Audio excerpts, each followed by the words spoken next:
Yep,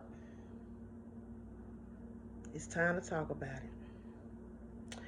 Let's talk about my experience of being raised by a karmic mother.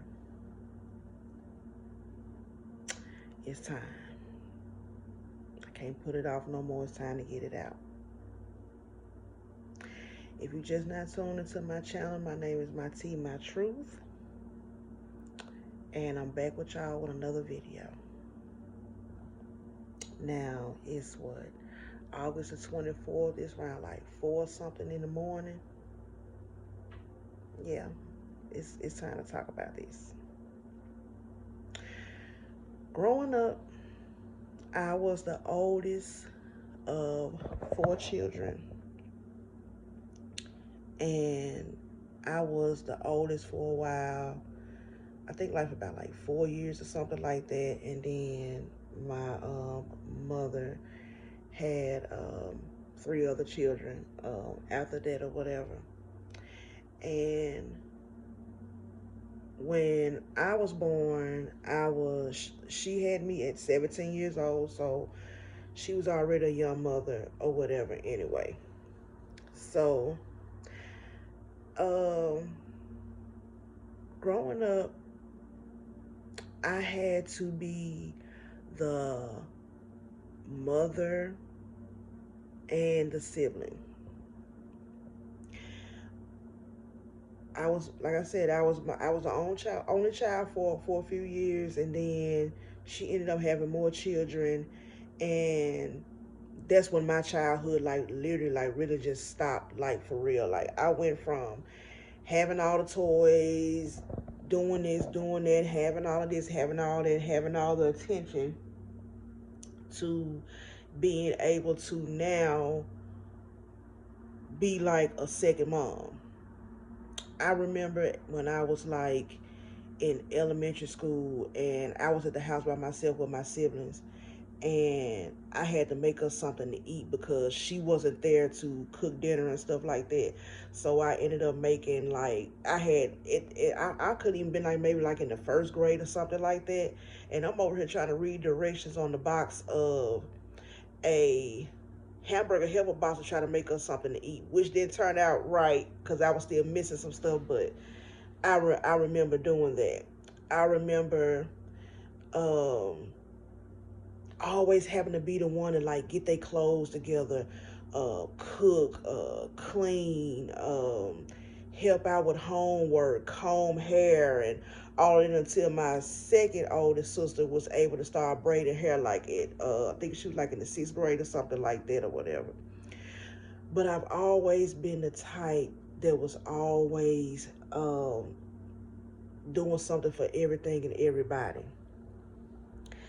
She ended up breaking up with who was supposed to be my sister's father or whatever, and ended up getting with another man. This other man became my youngest sibling's father.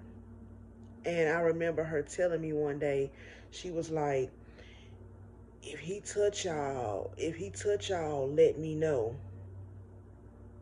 And I mean, I didn't think nothing of it because she never said what she meant by if he touched us.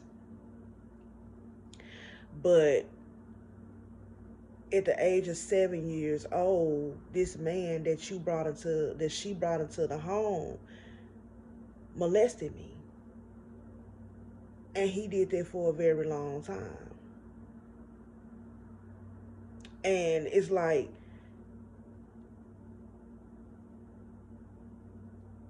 ever since then, and I'm trying to make sure I cover all the stuff that I need to cover, but ever since then, even before like the molestation, as a child, she was abusive. She would always tear me down about how I looked. She would always like say like I was ugly. She would always say stuff like, no man is gonna want you. All he's gonna want to do is pump you up with babies and leave you alone. Even when I was even when I got like older, whatever, getting like to my preteens and stuff like that, and teens and stuff like that, I started, developing breasts and, what I'm saying, getting a shape or whatever. And instead of her buying clothes that complimented my curves, she took me to men's clothing store in Memphis. They had, I don't know if it was anywhere else, but I know in Memphis they had three particular men clothing store that she used to take me to all the time, which was Marty's, Burt's, and Greg's. All of those were men clothing stores, and she used to literally take me there to buy me clothes to wear to school. Not looking like a girl, none of that, just strictly looking like a boy with oversized clothes on. She would, as far as like with the abuse and stuff like that, she did used to beat me. Like, I'm talking about like used to beat me, choke me, call me bitches, call me sluts, and all of that. I'm talking about like literally just used to like talk crazy to me. And even as a child, I never understood what I did that was that bad that you had to beat me and stuff like that, like you would. Then it just really just seemed like all I was good for was cleaning up, cooking, and taking care of my siblings. Like, I was not good for anything else. Like, when I started working a job and stuff like that, this is the same woman that used to, I can't make this up. This is the same woman that used to take, she used to try to make it seem like on the days that I got paid, she used to try to make it seem like I stole some money that she had or whatever on randomly on the day that I got paid. And it's like, as soon as I went to go, she would make sure she took me to go, excuse me, she used to always make sure she took me to go cash my check, and I would have to give her what she claimed that I supposed to have stole, which was the majority of my check. So I was only good for cooking. I was only good for cleaning. I was only good for taking care of my siblings and stuff like that, and giving her money. Like, nothing else. I really mattered. Nothing else really mattered about me. I couldn't. She never taught me about hygiene, like to how to properly clean myself. So she never taught me about that. She never helped with anything with like, it's like my confidence and stuff like that. You know how you watch videos on social media and stuff like that of women having their daughters in the mirror and stuff like that or whatever, and they getting ready for the day, and I am beautiful, I am strong, I can do anything. She could not. I didn't experience that. I was told that I'm ugly, I'm fat, don't no man want me, then they're not gonna want me, I'm not good for anything but somebody just sleeping with me. This is the life that she manifested for me. You have some mothers that spoke life over their children, and then you have some mothers that speak that into their children. Even with the molestation, me finally telling her about what I experienced with that, her words were, are you ready? Her words were, that ain't got nothing to do with me. That's between you and him. See, even still, with you showing me that I'm only good for cooking and cleaning, taking care of your children, not mine, your children, giving you money, you also showing me that it's okay to deal with abuse from a man as long as he's giving you money, because that was really only the reason why you was dealing with him is because he was see, everybody had to be beneficial to her. She couldn't deal with you if you wasn't beneficial to her in some type of way. I used to long for wanting to have that, like that mother and daughter experience like the telling about boys and you know what I'm saying, talking about friends and stuff like that. I didn't have that. I couldn't talk to boys. You already told me that one day ain't gonna want me. I still couldn't talk to. I couldn't have a boyfriend. I had to sneak and talk to boys when I was trying to talk to boys and stuff like that. And when it came to friends and stuff like that, I couldn't even come to you and tell you about that. It's like she really put it out there that nothing about me really mattered if it wasn't beneficial to her. I remember when I got into a car accident, I think I was like in the second grade. And in that car accident, the driver, it was by a drunk driver that was an attorney. And this is when I was staying in the country for like, I think we was out of school for like a spring break or summer or something like that. But it was something to where school was out for a while. And a drunk driver that was an attorney literally on a street that was only supposed to be going like 30 some miles per hour. She was going like 80 or something like that, and she literally hit me. I was on the curb riding my bike, and she hit me and knocked me on the opposite side of the street. And instead of her, when she got the phone call, oh, your daughter was in a bad accident, we're going to have to airlift her to the hospital that was all the way in the city because I was in the country, you were mad. And the only time that you really was concerned was when it was time to go to court. And I had to talk to the judge and tell the judge the story that me and you had to sit down and talk about everything that happened or whatever. Why? Because it was a lawsuit involved, and I got money that was supposed to be put up in a account for me for when I got older that I never saw. So again, I was only good for money. That's just one accident. I was in another car accident in 2013, and that car accident supposed to have took me up out of here. Like I wasn't even supposed to be here. The truck even got off the expressway, hydroplaned off the expressway, and flipped all the way over to about where the Wolf River was and landed under 4 feet of mud, which was on a bed of water moccasins that I had to crawl from that location all the way up into the expressway. And I had just left my son's 6th grade graduation. And instead of when her getting the phone call, being like, oh my God, my baby, my daughter, something's going on, I gotta go see what's going on with her, or whatever, you were mad. You got so mad that I made it through that. And it used to always make me question.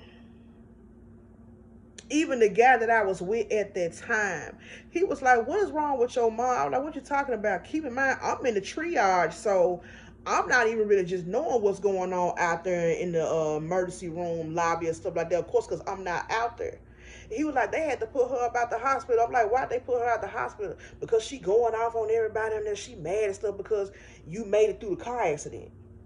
So you really just made it seem like you had some type of life insurance policy over me, or it was something, because every time something tragically happened to me and I made it through it, you got mad because I was still alive.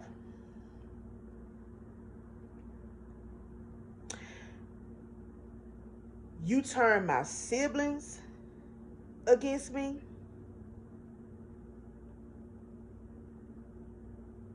You used to always, even when they would do something that pissed you off or made you mad or you felt some type of way or whatever, she would still, if they needed help or this, that, and the other, she would help them out, this, that, and the other, and all that. But when it came to me, oh, it wasn't her problem.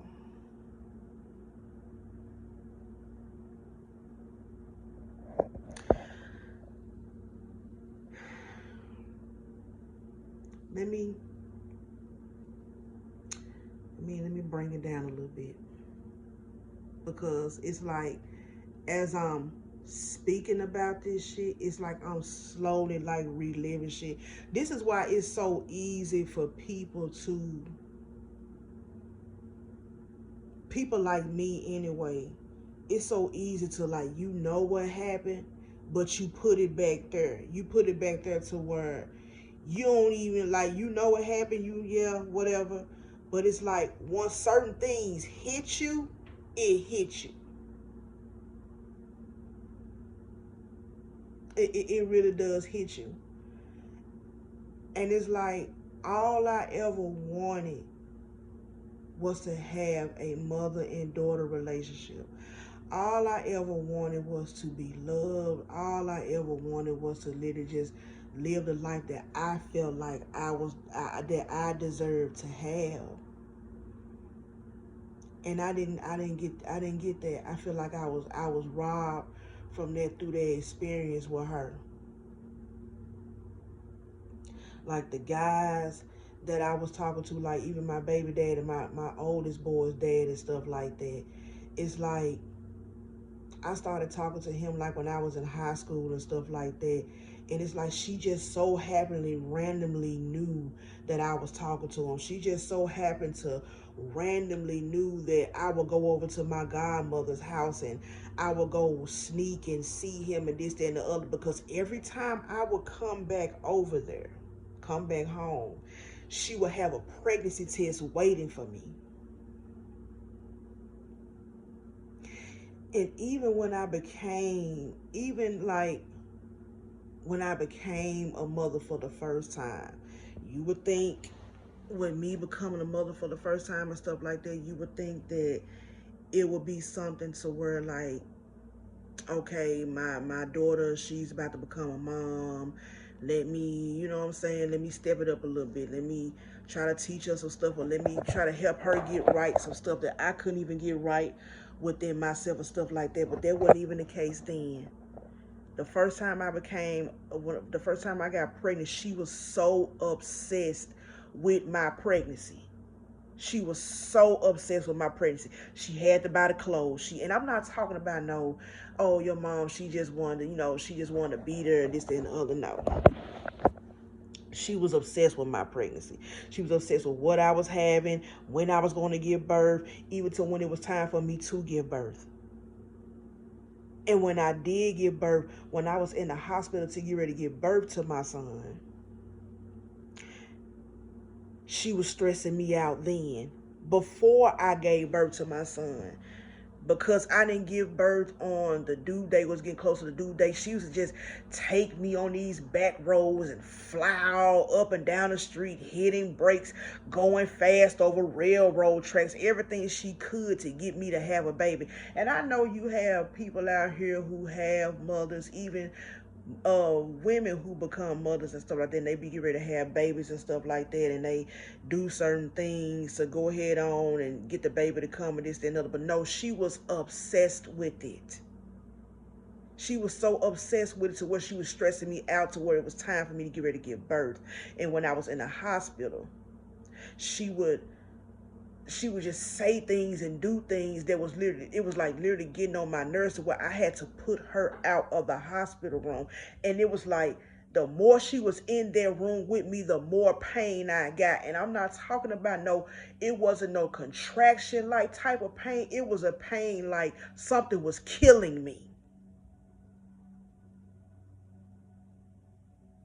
To where, when as soon as I put her out of the room, my son's heart stopped beating, to where they had to do an emergency C-section. And my first time giving birth to a child, I had to experience having a C-section. To where I was in so much pain when I woke. I didn't even get a chance to witness my child being born. I had to wake up and he was already born. That experience was taken away from me, for me being a mother for the first time.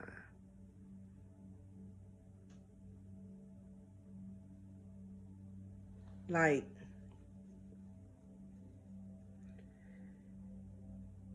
I used to always like wonder in my mind sometimes, like, do she really feel bad for the things that she's done? Do she feel bad for the abuse? Do she feel bad for the things that she said, the verbal and the physical abuse? Because it wasn't just physical, it was verbal too. Do she feel bad for allowing a man that you married not once but twice to come into your home and molest your child for a long time? Even when I was growing up, this same particular man used to beat her ass. All because she would go to the club and sleep with other men. And instead of him knowing his worth and leaving her ass the hell alone, he'll rather beat her ass. And I had to witness that, and I called myself trying to take up for her. I would be in the room calling 911, trying to tell them that, this man beating on my mom, this, that, and the other, or whatever, to where she would even get the man out of jail. To where even when I would defend her at a time to where I told that man that he wasn't my dad, this man went outside and got a water hose and beat the hell out of me. And when he went to jail, she got his ass out.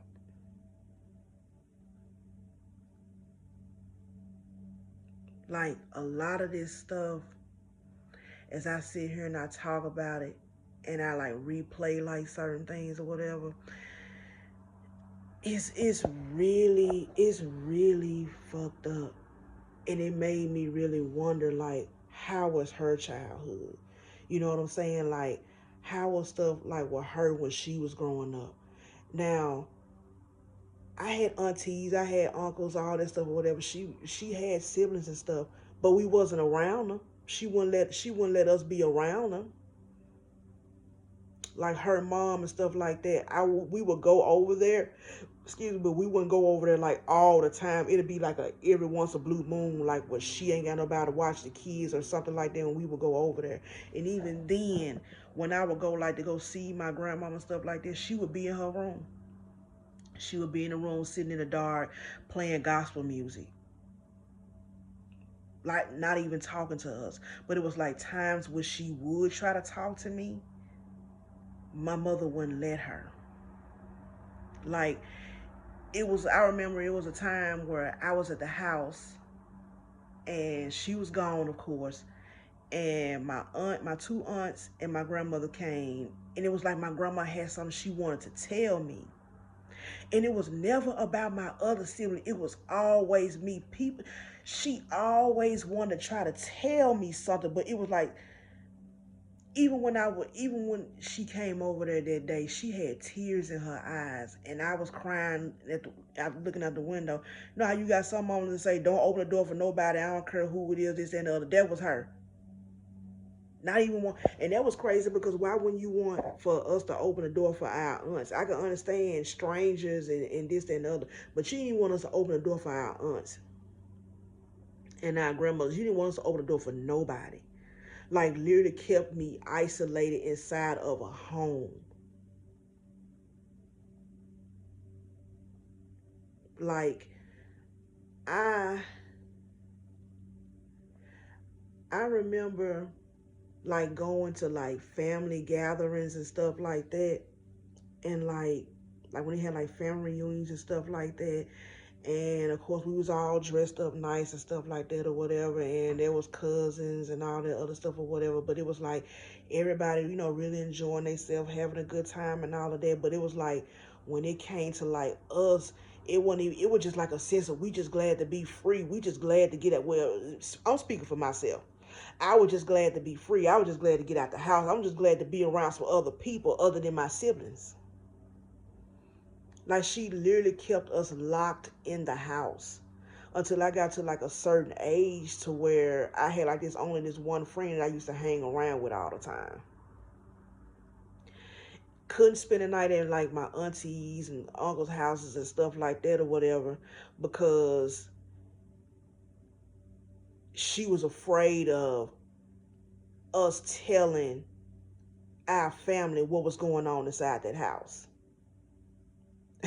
And our aunts didn't want our cousins spend the night over there because they already knew what was going on and they weren't finna let it happen to their children.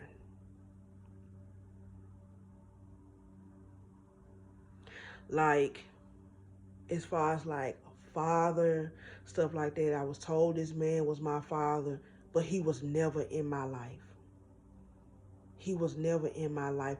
This woman had my mind so twisted, so gone, that the man that I knew growing up, I thought that was my father. I just never called him dad. I just called him by his name. To where I thought he was my father until he ended up telling me who my dad was. I'm going over the family's house. Sirens. I'm going over to who I thought was my dad's house and all that or whatever. And I'm thinking that I'm calling his mom my grandma, his dad my granddad, cousins my cousin, because they never treated me any different. So why would I have thought anything different until in this same neighborhood, it would be certain people in the neighborhood that would be like, "Oh, you look like Columbus. You look just like Columbus. You look just like your dad. You look," and I'm like, "Who the hell is that?" I'm like, who the hell is that? This is somebody I've never heard you even talk about. Like, who is this? And slowly after that, she started taking me over there. Like I was, and they literally, y'all, they literally stayed in the same neighborhood. Literally stayed in the same neighborhood, like literally a street over from each other.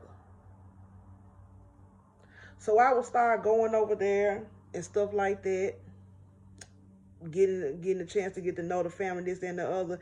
And my grandfather, that was there, it's like his throat chakra was attacked or something, because he couldn't remember nothing else, but every time that man saw me, his face lit up to where he had to get me in the room, had to get me close to him so he could tell me something. It was like, it was always something that he wanted to tell me. But you know how somebody, I don't know if it's like what you call laryngitis or something like that, to where you talking, but it's like just like a soft sound, like coming out, like you can't hear it, like you can't hear the words that actually coming out. That's how it was with him. Like you could not hear anything come out this man's mouth, but it was something that he needed to say to me that he never got a chance to tell me.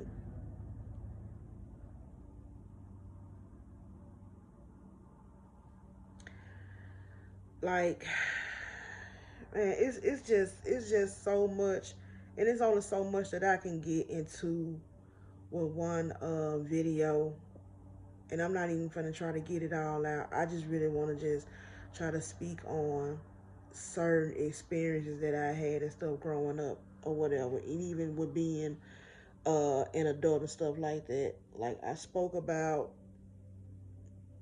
an experience with me being a mom, how that was with her. I've talked about the abuse. I've talked about a lot of things, but that's when you go to like the childhood.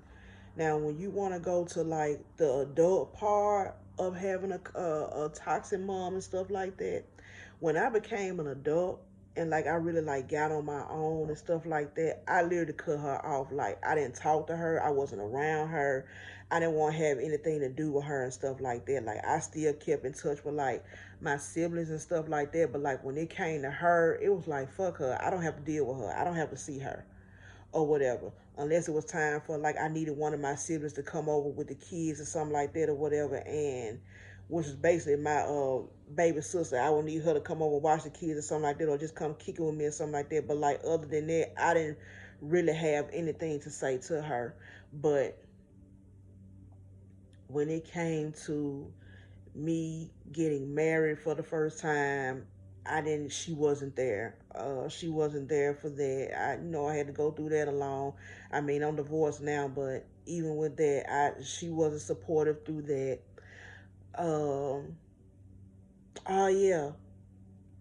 Um, in high school, going back to what I was saying about me being at the house all the time, cooking and cleaning and taking care of her kids. Now she had her own little business and stuff like that, to where she had like a little daycare center and stuff like that. And with her having that daycare center, I would help her out and stuff like that when I came home from school and stuff like that, and from high school and stuff like that. But it got to the point to where she needed me there more than I was at school, to where I wasn't able to graduate with my senior class because I was missing a half a credit in 12th grade English because I didn't because of attendance. And all of this because I'm helping her. She cared more about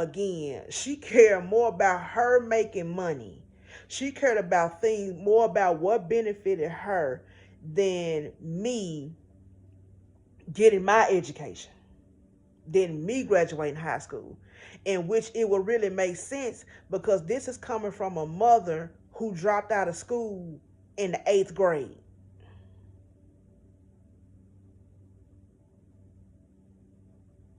And like that didn't even hit me until later on in life. Like, how could she care about anything about what's going on, about me going to school, graduating school on time like anybody else would, because she didn't get a chance to experience that. I ended up going back to school to get my high school diploma in 2009, and she wasn't there when I graduated and got that diploma. Now my children were there. I mean, that's all that matters or whatever, but she wasn't there. I never got the I'm proud of you. I've never got that you made it. I've never got that you could do it. I've never got that you're beautiful. I've never got that, you're strong. I've never got that, you know what I'm saying? I've never got I let alone I love you. Never got the hugs. Never got none of that. Literally. When I became homeless, when I became homeless in 2022, before I lost my house, I reached out to her. Something that I don't even do. I reached out to her and I asked her, could I work for her? Because she had this little group home business or whatever. I asked, could I work for her and make some money or whatever so I can be able to keep my house? And instead of her helping me, she lied and told me that she was going to be going out of town. She was going to be gone for a couple of weeks. She was going to get back to me. She didn't reach out to me again till a year later. Keep in mind, I think like a month or two after that, I had already lost my house. I reached out to her in May. I lost that house in July. And the only reason why I heard from her then was because something happened to her in her business to where she was injured. Now you need my help. Now, me being who I am, I'm thinking that she reaching out to me because damn, something that happened to her and she need me. First of all, the way she came to me, she had my niece to reach out to me. And then I reach out to her. Me being who I am, I'm like, are you okay? Everything good? And stuff like that or whatever. Excuse me. I'm like, you okay? Everything good or whatever? What you need me to do? Something you need me to do or whatever. Keep in mind, I'm living in a damn a little temporary like little hotel shelter thing or whatever. And it was literally I was at that point to where I had like a few days left before I had to move up out of there. And you just so happened to have an incident and she lied to me and told me that she wanted to, this was in what, 2023. She wanted to, she needed me, stuff like that or whatever, and she told me that I could come and live at the house that she had the group home in. And she telling me that I want to rebuild our relationship. I want us to get better. I want us to work on our stuff, whatever. And me at that moment, I'm in a vulnerable moment in my life. I'm homeless. I don't know what's going on in my life. Spirit has stripped everything from me. Like everything, I'm cutting everything off, all cutting people off left or right or whatever. Like I don't even know what's going on.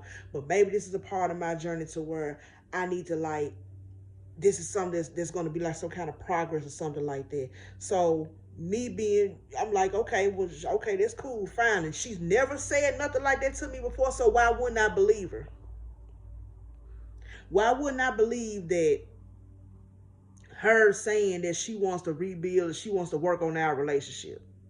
The whole time I was there, you literally wanted me to be, I literally worked from July all the way up until October, no off days. No off days. And the only time that I had a day off is when I told you that it was my child's birthday and I'm finna spend time with him. Even then, you only made sure that I did something that benefited you. Now, I wasn't looking like how I was looking then to at that time. I was fixing myself up. I was, of course, like working on my appearance and stuff like that or whatever. So people that would be there, they would give me like compliments. Oh, hey, you look beautiful. You look nice, this, that, and the other. And she would have an issue with that. She would literally have an issue. Like I felt her energy when people used to give me attention, like she couldn't stand it. To where I started noticing that, because I don't have bad skin, none of that stuff or whatever, but I noticed as soon as I started getting those compliments, my skin just started getting patches. I started getting like dry patches all over my skin. Every time, like, she would, like, you would think like people know you working and stuff like that or whatever, especially if you working for them or whatever. Okay, you want to food with somebody, you want to bring them food, this, that, and the other. You had curses attached to the food. Every time she would bring me something to drink, she would hand it to me. Hold on, do I got my little cup? She would hand it to me, like this cup like this right here, but she would have like a paper towel cover over it. And I used to always hear Spirit telling me, don't drink that water. Don't drink that. Don't mess with that. Make sure you say your protection when you eating your food. Like all that. When I stopped eating her food, it was an issue with that. Now keep in mind, I'm homeless and stuff. Now she having me working for her, little stuff like that or whatever. So I'm getting like a little money and this and that. Now keep in mind, she telling me that this money is supposed to help me get back on my feet, but you was only giving me $1,500. To some, that may seem like, okay, well, she ain't really. She giving you somewhere to stay, and this, that, and the other, or whatever. I mean, so like, what's the problem? No, no, it was bigger than that. She was breadcrumbing me then, and you want to know why? Because my sister, who was working for her, even when she wasn't working for her, she still made sure she paid my sister rent. Now you will make sure that her rent is paid. And this girl here, this particular sibling, she gets a social security check from all her children from their daddy passing away. So she still had steady income and all this stuff coming in, but you made sure that you paid her rents for many years. And she had a nigga in her house. But when I asked you, why did you do that for her and you couldn't do that for me, you telling me that's because she has kids. And I did it.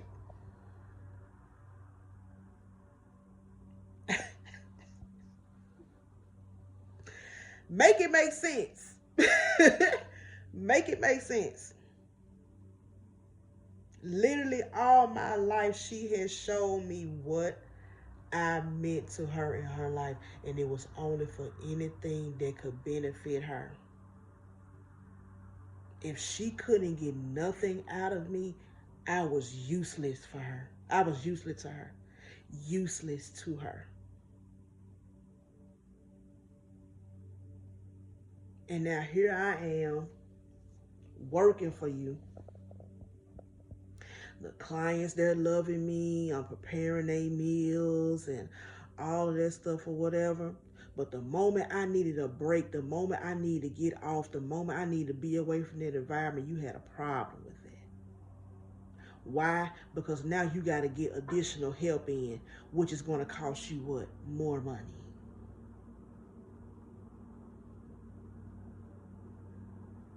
Like, I've dealt with a lot when it came to that woman.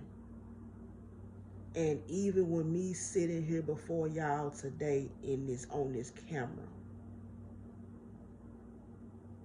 I'm not around here treating people wrong. I'm not around here, you know what I'm saying, with the abuse and stuff. I'm not around here abusing people.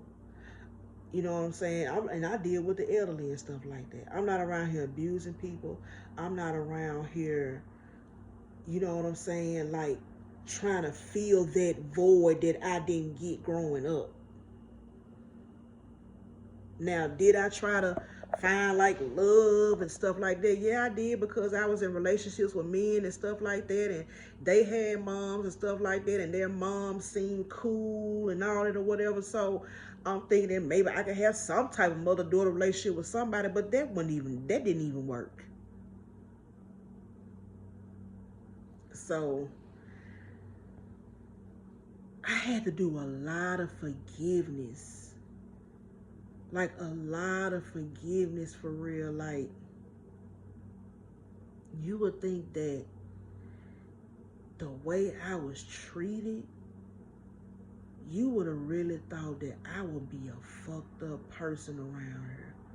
She even told me that I was a damn fool for wanting to be with a man and not use them for money. Like, what I look like using a man for money that ain't even mine? I mean, like, that's your money. What they have anything to do with me? I've never been that type to use no man for no money. I'm not a type to use no man, period. But she was, and because I wasn't on that type of time, I had to be stupid for that. Like, I had to literally heal through a lot of stuff that has happened to me. And it's like when I finally walked away from her, I walked away from her January 11th, 2024, and I have not looked back since. That little girl or teenager or whatever, or a young woman or whatever that was chasing for that motherly love and all of that, that shit went out the window. Like, bro, I said, man, the hell with this. The hell with trying to work something out. The hell with trying to deal with somebody who don't even give a damn about themselves, let alone somebody else. This is somebody who continues to still look in me, who continues to still look me in my face, and knowing that you done all these things to me and you never took accountability for what you have done. And you think I'm finna keep being around for you to get money off of me, or for you to, whatever the situation, whatever your personal gain was, for you to think you was finna get something off of me. Like, I even with me becoming a mom, I didn't even get everything right, because here I am doing everything, going through all of this stuff as a child, not healing none of that now, to being a mom. Now I got to be responsible for somebody. And I didn't even get everything right with that. But I did the best that I could. I literally did the best that I could with raising my children. Like, I will always get like these downloads from spirit, like your story needs to be on the screen. It's time for you to share your story. And I used to always think like, okay, they talking about like the big screen, like something like a network, TV network, something like that. And I got that message today. I was like, nah, you got a whole YouTube platform called My Tea, My Truth. There was a purpose of you creating this channel was for you to be able to speak your truth about your story, about your journey. Why are you not talking about what happened to you during your childhood? Why are you not talking about some of the experiences that you had with having the type of mother that you had growing up? So I had time today. I don't give a damn what time it was before I laid back down. Or because I took a nap earlier, but I said before I go back to sleep, I'm getting this out. I said I'm getting this out. And I hope that, this story helps somebody. I don't know. Maybe it will, maybe it won't, but this is a big step for me. If nothing else, this is a big step for me because I can write about stuff. I can post certain things on social media and stuff like that. But me getting in front of a camera, talking to people that I don't know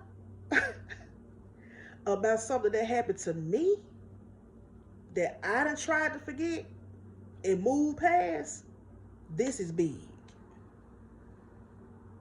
And I'm proud of myself.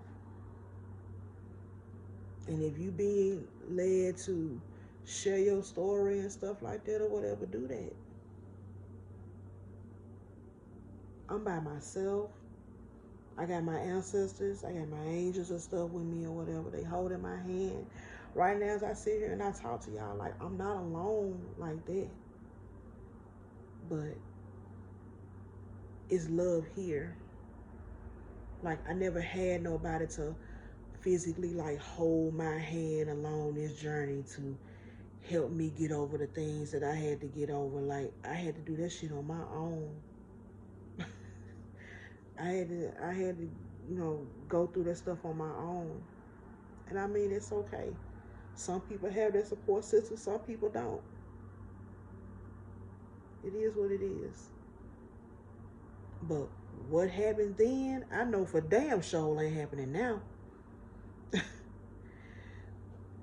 Who I was around and all that stuff then, it damn sure ain't happening now. And that's all that matters. It happened. It happens to a lot of us. I see what they say about that whole little Cinderella thing or whatever, how Cinderella how her mom how she treated her and all that versus that's like my story. All it is that I ain't met no Prince Charming where I put on that glass slipper and he coming to get my ass. But other than that, yeah.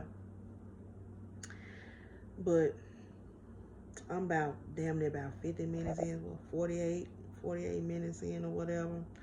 This is just this is just something that I had to do. This is something that was on my heart. This is something that I was being urged to do was to